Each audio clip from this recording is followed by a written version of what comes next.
મારું નામ વિમલ ચુડાસમા છે ને હું સોમનાથના ધારાસભ્ય તરીકે સેવા આપું છું। ત્યારે આજ રોજ કાલના દિવસ હમણાં સતત 2 દિવસથી વરસાદ વરસી રહ્યો છે અને સતત 24 કલાકથી વરસાદ બંધ છે, છતાં પણ નગરપાલિકાની સામે પાણી ભરાયેલા હતા, બસ સ્ટેન્ડ વિસ્તારમાં પાણી ભરાયેલા હતા અને પાછળ જે સોસાયટી 8 નંબર વોર્ડમાં આવેલું છે, જે કોમ્પ્લેક્સ અમરદીપ કોમ્પ્લેક્સ આવેલું છે, ત્યાં પાણી ભરાય, ત્યાંના લોકો પણ મારી પાસે આવેલા હતા। વોર્ડ નંબર 5, 6, વોર્ડ નંબર 2, 3, 1 અને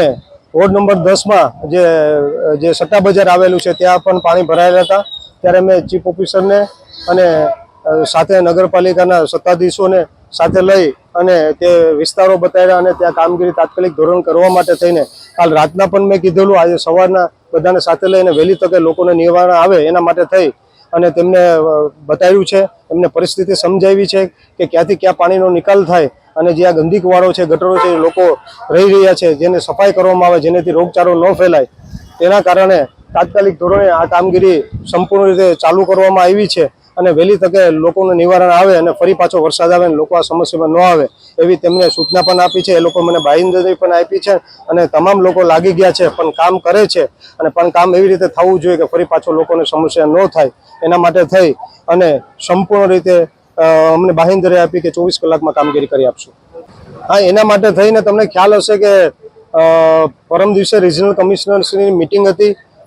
વર્ચ્યુઅલ મિટિંગ હતી અને વર્ચ્યુઅલ મિટિંગમાં તમામ વસ્તુઓ મેં ધ્યાન દોરેલી કે આ પરિસ્થિતિ છે। એક ધારાસભ્ય તરીકે પત્ર લખીએ છીએ, તેમને ધ્યાન દોરીએ છીએ કેવી રીતે કરવું છે, રૂબરૂ લઈને જાઉં છું, છતાં પણ નથી થતું। રિજનલ કમિશનર દ્વારા પણ તેમને તાત્કાલિક ધોરણે મારી સાથે રહી અને જે સમસ્યાઓ જે બતાડવું છે તાત્કાલિક ધોરણે નિવારણ કરવા માટે થઈને મારી સાથે તેમને આદેશ કરેલો। એ મુજબ ચીફ ઓફિસરને બધા સાથે જ આવેલા, બધાને બતાવેલું કે 24 કલાક થયું છે, છતાં પણ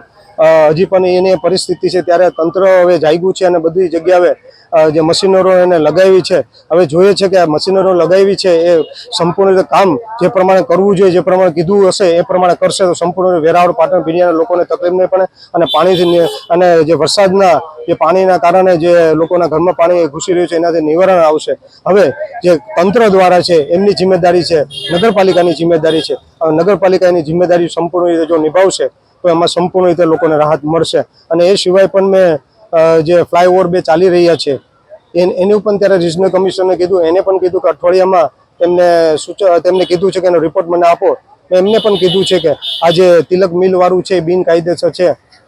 તમે કેમ એને નથી પાડતા? કારણ કે મને તપાસમાં આવ્યું કે ભારતીય જનતા પાર્ટીના કોઈ હોદ્દેદારનું છે, એના કારણે એ પાડવામાં નથી આવતું। પણ મેં એને કીધું કે તમે નોકરી કરતા હોય છે, નોકરી કરતા હોય ને જો તમે પોતે નોકરિયાત થઈને આ ન કરી શકતા હોય તો તમારે ખરેખર રિઝાઇન દઈ દેવું જોઈએ અને તમે હોય તો જેસીબી લઈને તમે અધિકારી આવો, પેલો છે જેસીબી હું પાડી નાખવામાં આવું। ત્યારે એ લોકો ખાતરી આપી કે અઠવાડિયામાં અમે કરીને નિવારણ લાવશું।